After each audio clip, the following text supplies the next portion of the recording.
Hello बच्चों, let's read the question. The question says that a reflex action. तो यहाँ पे जो है हमें पूछा गया है कि गिवन ऑप्शन में से कौन सा स्टेटमेंट रिफ्लेक्स एक्शन के रिगार्डिंग सही है. Is an involuntary and nearly instantaneous movement in response to a stimulus.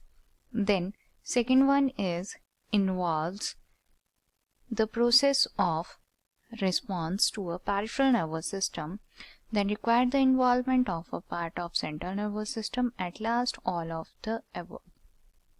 तो चलिए स्टार्ट करेंगे विद की कंसेप्ट. की कंसेप्ट में हम यहाँ पे सबसे पहले रिफ्लेक्स एक्शन की ही बात कर लेते हैं.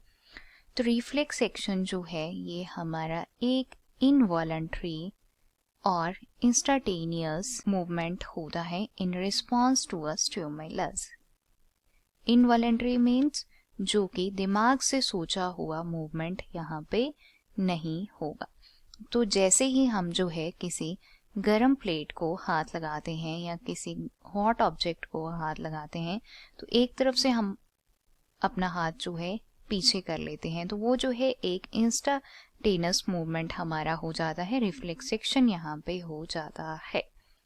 अब ये जो रिफ्लेक्स एक्शन है या सिंपली हम कहें ये जो रिफ्लेक्स है ये पॉसिबल हो पाता है बाय द न्यूरल पाथवेज, और इस न्यूरल पाथवे को हम जो है रिफ्लेक्स आर्क यहाँ पे कहते हैं.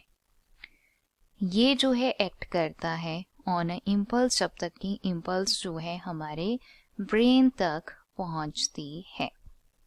डायग्रामेटिकली देखेंगे ताकि जो है आप इस कंसेप्ट को आराम से समझ सकें. मान लेते हैं this is here the hot object. I am not drawing the diagram over here.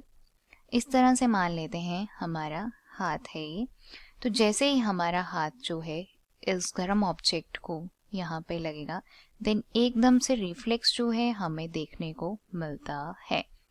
तो ये जो है रिफ्लेक्स कैसे होता है उसको हम डिस्कस करेंगे. बेसिकली हमारे कुछ न्यूरॉन्स जो हैं वो यहाँ पे हेल्प करते हैं इन ट्रांसमिशन ऑफ द इम्पल्स, या सिंपली हम कह सकते हैं जो भी हमारा यहाँ पे न्यूरल पाथवे है उसमें ये मेजर रोल प्ले करते हैं. So this is here the sensory neuron जो कि हमारे हाथ से जाएगा towards the spinal cord. Spinal cord में जाके हमारे पास यहाँ पे आएंगे inter neuron. Let me write this is here the inter neuron, और ये हमारे पास यहाँ पे हैं sensory neuron. These are here the sensory neurons.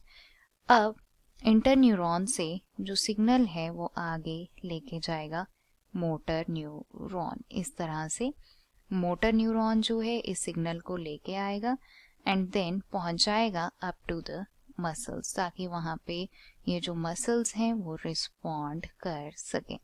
तो यहाँ पे आप देखेंगे ये जो न्यूरल पाथवे हमारा बना है इसे हम रिफ्लेक्स कहते हैं, और इसमें हमारे सेंट्रल नर्वस सिस्टम का एक पार्ट इन्वॉल्व होगा जो कि हमारा है स्पाइनल कोड.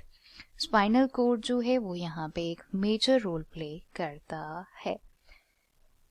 स्पाइनल कोड जैसे कि मैंने बताया ये सेंट्रल नर्वस सिस्टम का पार्ट है.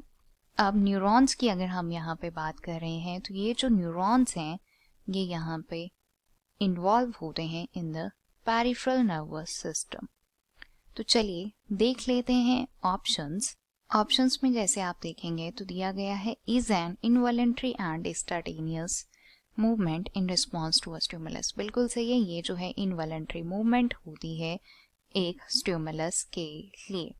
तो अल्टीमेटली ये जो हमारा ऑप्शन है वो यहाँ पे सही हो जाता है. सेकंड दिया गया है involve the process of response to a peripheral nervous system. बिल्कुल सही है, यहाँ पे कुछ मसल्स जो हैं वो हमारे इन्वॉल्व होते हैं, कुछ नर्व्स इन्वॉल्व होते हैं और कुछ जो न्यूरॉन्स हैं वो वर्क करते हैं. थर्ड दिया गया है require the involvement of the part of the central nervous system. हमने अभी डिस्कस किया था spinal cord is the part of the central nervous system और उसकी जो है इन्वॉल्वमेंट यहाँ पे होती है. लास्ट दिया गया है ऑल ऑफ द अबव. तो हमारे पास जो करेक्ट आंसर होगा वो ऑप्शन फोर्थ है जो कि दिया गया है all of the above. So this is here about the reflex action. I hope you understood it well. Best of luck.